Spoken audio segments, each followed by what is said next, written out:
Assalamualaikum warahmatullahi wabarakatuh.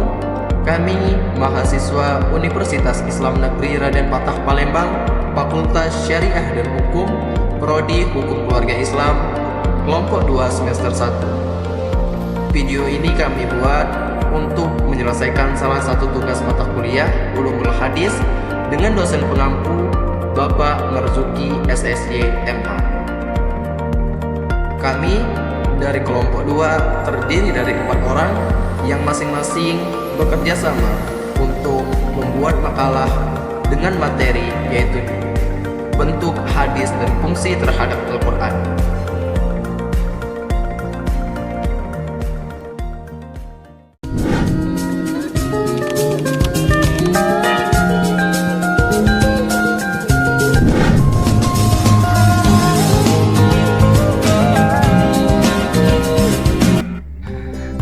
Sebelum masuk ke pembahasan lebih lanjut, izinkan kami dari kelompok 2 ingin memperkenalkan diri, yaitu yang pertama adalah Sucin Mayangsari dengan nomor NIM 2404 101080. Selanjutnya ada Ilham Yahya Al-Farid dengan nomor NIM 2404 101079.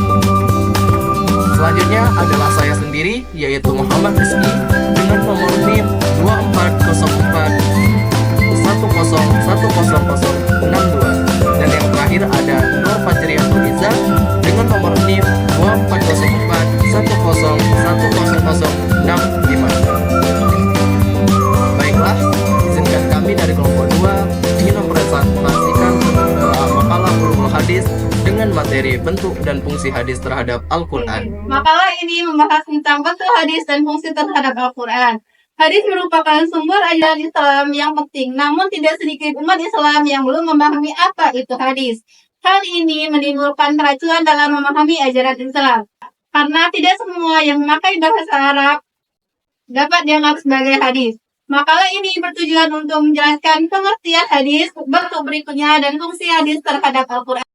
Adapun tujuan masalah, yang pertama untuk mengetahui apa itu hadis, yang kedua untuk mengetahui bentuk-bentuk hadis, yang ketiga untuk mengetahui fungsi hadis terhadap Al-Quran. Kata hadis secara bahasa berarti baru, sesuatu baru yang terjadi. Dalam konteks Islam, hadis merujuk segala sesuatu yang bersumber disandarkan kepada Nabi Muhammad SAW, baik perkataan, perbuatan, maupun persetujuan. Hadis juga dapat disebut dengan kabar.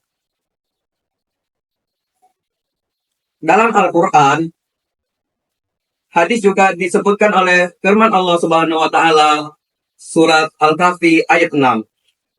A'udzu billahi minasyaitonir rajim. Fala'allaka ba'ifun nafsaka 'ala atharihim illam yu'minu bihadzal hadisi asafa. Selain itu juga hadis bisa disebut juga dengan hadis qudsi, yaitu hadis sesuatu yang disandarkan dari Nabi Muhammad kepada Allah Subhanahu wa taala. Adapun bentuk-bentuk hadis dibagi menjadi 5 bagian. Yang pertama yaitu adalah hadis qauli, yang kedua adalah hadis fi'li, yang ketiga hadis takriri, yang keempat hadis ahwali, dan yang terakhir yaitu ada yang kelima hadis hamli. Nah, di sini penjelasan yang pertama yaitu hadis qauli. Hadis qauli adalah segala perkataan Nabi Muhammad SAW, baik yang berkenaan dengan ibadah maupun kehidupan sehari-hari. Perkataan tersebut berisi berbagai tuntunan dan petunjuk syariat Islam, peristiwa-peristiwa dan kisah-kisah, baik itu dalam perkataan dalam aspek akidah, syariat maupun akhlak dan lain-lainnya. Yang kedua adalah hadis fi'li. Hadis fi'li adalah segala sesuatu perbuatan yang disandarkan kepada Rasulullah SAW, seperti melaksanakan sholat, wudhu, dan lain-lain sebagainya. Perbuatan tersebut menjadi tuntunan atau perilaku sahabat pada saat itu, dan kita selaku umatnya diharuskan untuk mengikuti beliau.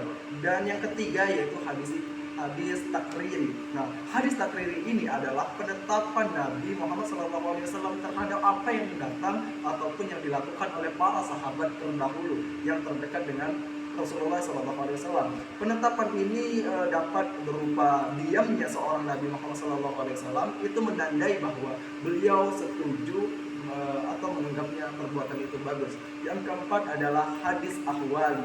Hadis ahwali adalah hadis yang berupa hal ihwal Nabi Muhammad SAW yang berkenaan dengan sifat-sifat dan kepribadian serta keadaan fisiknya.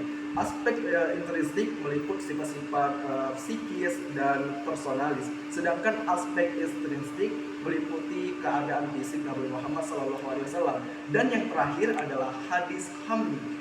Hadis hamdi ini adalah hadis yang berupa keinginan atau hasrat Nabi Muhammad SAW yang belum terrealisasikan. Hadis ini bukan perbuatan, perkataan, persetujuan, sifat-sifat Nabi, tetapi perbuatan yang akan dilakukan oleh Nabi Muhammad SAW pada masa-masa berikutnya dan belum terwujud ketika Nabi Kemudian fungsi hadis terhadap Al-Quran. Al-Quran adalah hadis merupakan pedoman hidup dan sumber ajaran Islam yang tidak dapat dipisahkan. Al-Quran sebagai sumber yang memuat ajaran-ajaran yang bersifat umum atau global, yang perlu dijelaskan lebih lanjut dan terperinci. Disinilah hadis mendapati posisinya sebagai penjelas Al-Quran. Fungsi hadis sebagai penjelas Al-Quran di kalangan ulama disebut sebagai beragam. Pertama yaitu Malik ibn Abbas menyebutkan 5 macam fungsi, yaitu bayan al-takrir, bayan al-tafsir, bayan al-tasir, bayan al-bas, dan bayan al-tashri'. Imam al-Syafi'i menyebutkan 5 fungsi hadis, yaitu bayan al-tafsir, bayan al-taksir, bayan al-tayyin, bayan al-tashri', dan bayan al-nakas. Dalam kitabnya Ar-Risalah, al-Syafi'i menambahkan bayan al-isyrah. Ahmad ibn Hanbal menyebutkan 4 macam fungsi, yaitu bayan al-takyid, bayan al-tafsir, bayan al-tasir, dan bayan al-taksir. Disinilah adalah fungsi-fungsi hadis terhadap Al-Quran yang perlu kita ketahui secara bersama-sama. Bayan al-tafsir juga disebut sebagai bayan al-isbat, berfungsi untuk menetapkan dan memperkuat apa yang telah diterangkan dalam Al-Quran. Fungsi hadis ini dalam hanya memperkuat isi atau kandungan Al-Quran. Contohnya adalah hadis Nabi. Allah tidak akan menerima sholat salah seorang kalian jika berhadas hingga ia berwudu.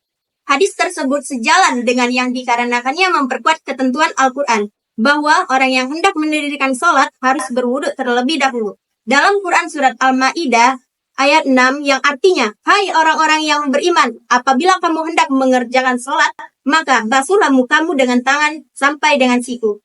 Dan sapulah kepalamu dan basuh kakimu sampai dengan kedua mata kaki. Bayan takin. Bayan takin adalah penjelasan hadis dengan cara membatasi ayat-ayat bersifat mutlak dengan sifat keadaan atau ayat tertentu. Kata mutlak artinya adalah kata yang menunjukkan pada hakikat kata itu sendiri apa adanya tanpa memandang jumlah atau sifatnya. Penjelasan Nabi yang berupa takyid terhadap ayat-ayat Al-Quran yang mutlak antara lain dapat dilihat pada hadis yang berbunyi, tangan uncur dipotong karena mencuri, seperempat dirham atau lebih. Hadis ini membatasi kadar curian yang menyebabkan pelakunya terkena hukuman potong tangan yang tidak dijelaskan dalam ayat tentang ini bersifat mutlak, yaitu dan laki-laki maupun perempuan yang mencuri potonglah tangan keduanya. Al-Quran Surah Al-Maidah ayat 38. Bayan at-tafsir. Bayan at-tafsir berarti penjelasan dengan memperincikan kandungan ayat-ayat yang mujmal, yakni ayat-ayat yang bersifat ringkas ataupun singkat, sehingga maknanya kurang atau bahkan tidak jelas kecuali ada penjelasan ataupun perincian. Dengan kata lain, masih bersifat global yang memerlukan mubayyin. Dalam hadis, berpuasalah kalian karena melihat hilal, dan berbukalah karena juga telah melihat terbitnya kembali.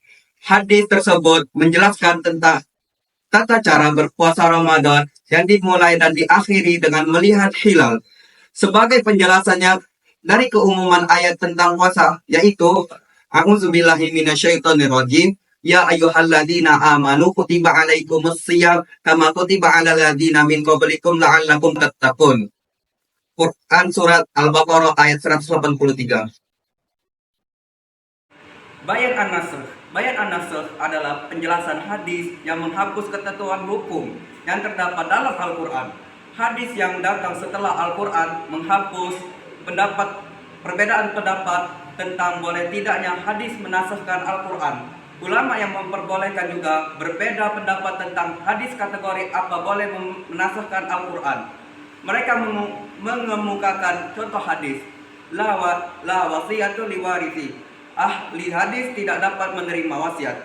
Hadis tersebut menasah ketentuan dalam ayat yang berbunyi Al-Baqarah ayat 180, kutiba alaikum idza hadara ahadukumul mautu in taraka khairanil wasiyatu lil walidaini wal aqrabina bil ma'ruf haqqan 'alal muttaqin.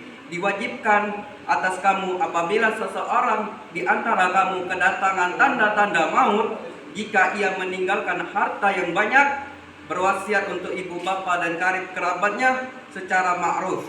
Ini adalah kewajiban atas orang-orang yang bertakwa. Bayan taksis. Bayan taksis adalah penjelasan Nabi Muhammad SAW dengan cara membatasi atau mengkhususkan ayat-ayat Al-Quran yang bersifat umum, sehingga tidak berlaku pada bagian-bagian tertentu yang mendapatkan pengecualian. Misalnya, hadis Nabi Muhammad SAW tentang masalah waris di kalangan para nabi. Kami tidak mewarisi dan semua yang kami tinggalkan adalah sedekah. Hadis tersebut merupakan pengecualian dari keumuman ayat Al-Quran yang menjelaskan tentang diisyaratkan atau disyaratkannya waris bagi umat Islam. Ayat Al-Quran yang dimaksud adalah Quran Surat An-Nisa ayat 11 yang artinya Allah mensyariatkan atau mewajibkan kepadamu tentang pembagian warisan untuk anak-anakmu, yaitu bagian seorang anak-anak laki-laki sama dengan bagian 2 orang anak perempuan. Bayan tasri.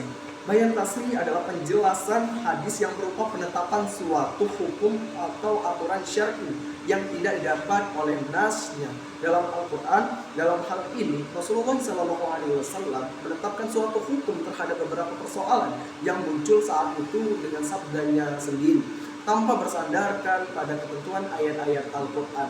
Ketetapan Rasulullah SAW tersebut ada kalanya berdasarkan kias, ada pula yang tidak. Contoh hadis Nabi Muhammad SAW yang bersabda, telah menceritakan kepada kami Muhammad bin Ruh bin Muhajir telah mengabarkan kepada kami Al-Lais dari Yazid bin Abi Habib dari Irak bin Malik dari Abu Hurairah bahwasanya Rasulullah SAW melarang 4 perempuan untuk dipoligami, yaitu menikahi wanita dengan bibinya atau dari pihak ayahnya sekaligus, dan seorang wanita dengan bibinya dari pihak